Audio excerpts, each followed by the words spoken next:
Buenos días, feliz domingo.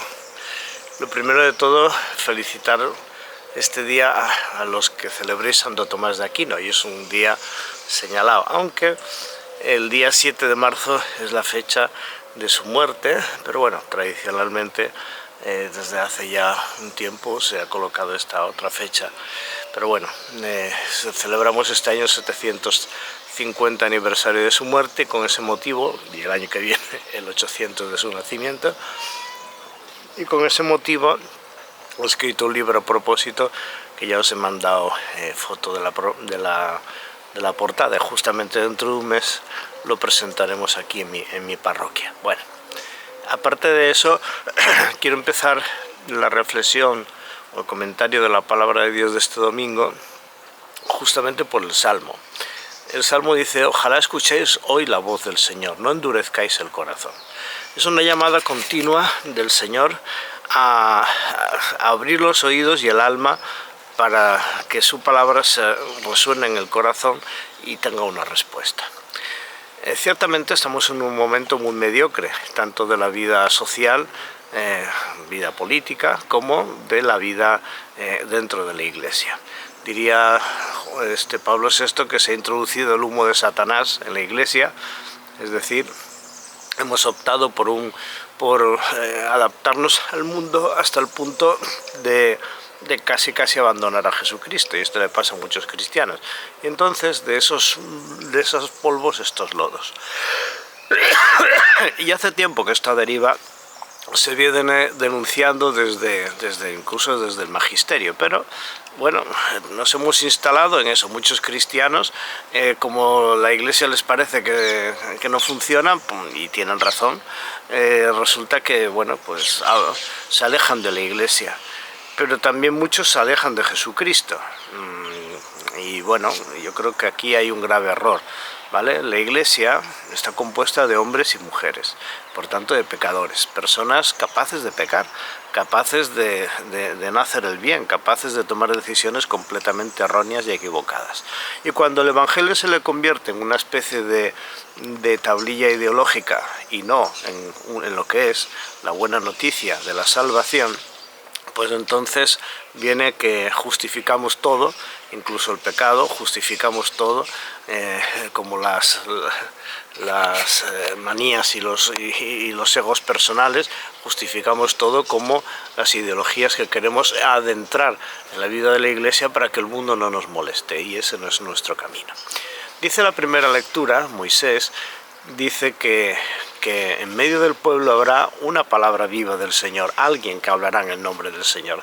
Y siempre ha habido alguien que ha hablado en nombre del Señor, al cual hay que escuchar y al cual hay que prestar atención. Pero este alguien tiene que ser alguien veraz, es decir, fiel a la palabra de Dios, no contrario a la palabra de Dios.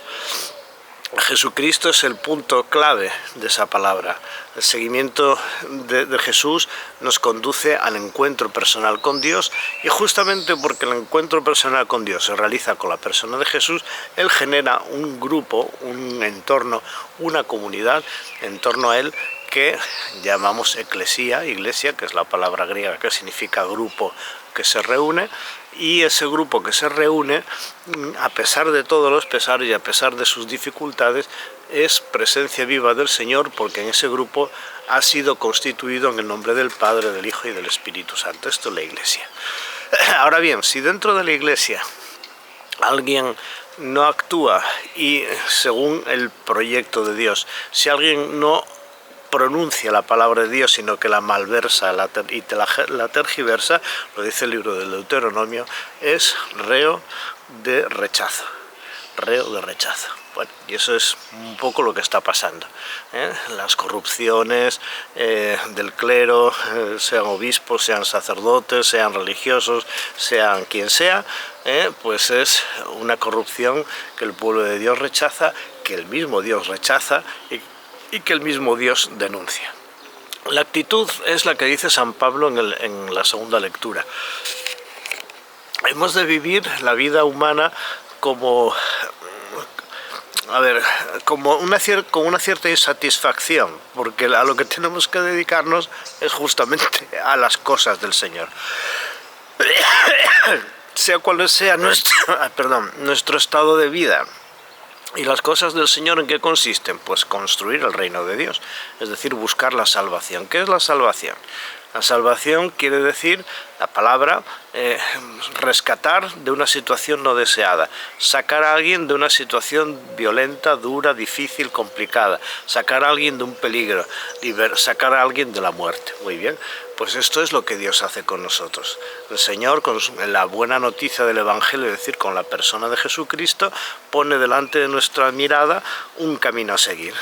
Un camino para construir nuestra vida humana de acuerdo a nuestra condición de hijos de Dios, de acuerdo a nuestra condición de creados a imagen y semejanza de Dios, porque tenemos una dignidad que no es de los parlamentos, no la deciden los parlamentos, ni siquiera la Santa Sede, sino que viene de Dios mismo. Y por tanto, las cosas del Señor, ¿qué es? Lo que atañe a la salvación del género humano. No podemos decir que lo malo es bueno, no podemos bendecir lo que Dios no bendice, no podemos tragar con todos los discursos, porque no todos los discursos encajan en el Evangelio y no todos los modelos de vida están de acuerdo con el proyecto del reino de Dios. Claro que hay que ser respetuosos con las personas, claro que hay que buscar siempre el bien de las personas, pero el bien que Dios quiere para ellos, no lo que ideológicamente se nos ocurre. Cualquier adaptación al mundo siempre va a tener un pero, y el pero es, y la pregunta es, ¿esta adaptación o esta situación o esta manera de vivir encaja y concuerda con el Evangelio? Es una pregunta muy interesante. Bueno, nos movemos en un mar y en un río de aguas muy turbulentas, pero hay un puente, y ese puente es justamente Jesucristo. El Evangelio nos pone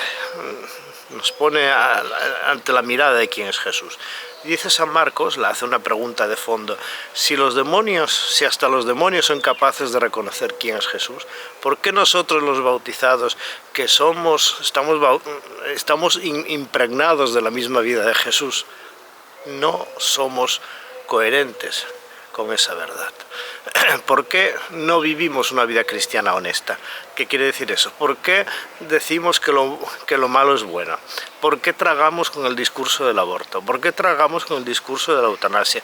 ¿Por qué tragamos con el discurso de ningunear a la familia? ¿Por qué tragamos con el no educar a los niños y a los jóvenes en la fe cristiana? ¿Por qué las familias han bajado el listón y han cedido la educación de sus hijos pues a los lobbies del tipo que sea? Claro, después se quejan de que si hay suicidios de gente joven, de que si las enfermedades mentales, que si las enfermedades afectivas, que si un niño de 11 años, como he visto esta mañana en un periódico, ha sido violado incluso delante de trabajadores de un centro escolar, menos mal que no era de la iglesia, que si un pobre sacerdote pues en su soledad se ve abocado pues a una situación un poco, vamos a decir, escabrosa, y en vez de ayudarle en el momento oportuno simplemente, bueno, pues nos regodeamos en su desgracia final, que si aquel dijo esto, que si aquel dijo el otro, y al final convertimos la vida cristiana en una cosa ridícula y en una cosa anodina. Bueno, pues eso no es la verdad. La verdad es que el seguimiento de Jesús, la escucha de Jesús, la acogida de Jesús ha de implicarnos en la transformación del género humano, de la vida humana, de acuerdo al proyecto del reino de Dios, que no es ideológico, que es que cada hombre y mujer se configure en comunión con Jesucristo para estar en comunión con Dios y así estar en comunión los unos con los otros y ser signos e instrumentos de salvación. La salvación no viene de la política, los políticos pasan, ellos van a buscar siempre su interés, no el interés general y mucho menos el interés del reino de Dios. Nosotros como cristianos, como bautizados, y nosotros, yo que soy sacerdote, como pastores del pueblo de Dios, al nivel que nos toca, hemos de anunciar la verdad del Evangelio. Y hemos de ser seguidores fieles de Jesucristo y ocuparnos de las cosas del Señor, adquirir una vida santa. Una vida santa no quiere decir una vida rara, quiere decir una vida que vive el día a día de acuerdo al plan del seguimiento de Jesús, de acuerdo a lo que el Señor hace conmigo. ¿Qué hace la palabra de Dios conmigo? Me educa, ¿Qué son los mandamientos? Más que una pedagogía de la libertad. ¿Qué es la palabra de Dios? Más que una orientación hacia la mente y el corazón del ser humano para que ejerza su libertad inteligentemente y conforme a su dignidad original de ser imagen y semejanza de Dios y conforme a la llamada que Dios le hace a la salvación, es decir, a tener una vida eterna. Bien, ¿qué es lo que está en juego? Está en juego la salvación del género humano, está en juego tu salvación y la mía, está en juego la vivencia honesta del Evangelio, que es el camino que tenemos que seguir para superar estas mediocridades y dejar que Jesucristo sea de verdad el Señor de nuestra historia. Que el Señor os guarde y os bendiga. En el nombre del Padre, del Hijo y del Espíritu Santo. Amén. Que Santo Tomás de Aquino nos ayude a buscar siempre la verdad desde la humildad y desde el seguimiento incondicional de Jesucristo, que es el único Salvador.